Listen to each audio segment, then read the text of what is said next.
Čaute všetci fanúšikovia japonských aut. Mám dve správy, obidve sú dobré, jedna je dobrá pre mňa, jedna pre vás. Po roku je hotová Silvia konečne a funguje. A druhá je, že máme hotový web, na ktorom sa podiela viac ľudí a som na to veľmi hrdý, že konečne to môžeme spustiť. Nájdete tam v podstate všetko, stačí si napísať workofjapangang.sk.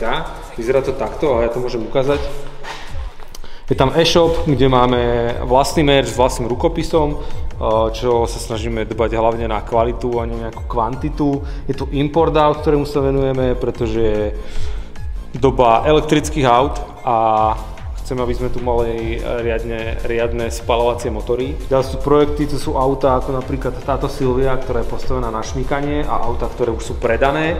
A takisto fotovideo, kde si môžete stiahnuť hociaký wallpaper na pozadie. Je tu sekcia o nás, kde je napísané, prečo to robíme, ako to robíme a čo chceme robiť. No a samozrejme moja srdcovka reklamy a spolupráce, keďže som z kreatívneho fachu a rád spájam ten adrenalín, tie rýchle autá a kreativitu a vytvárame z toho nejaké super vizuály. Nabehni na www.workofjapangang.sk a daj nám nejaký feedback. Čau.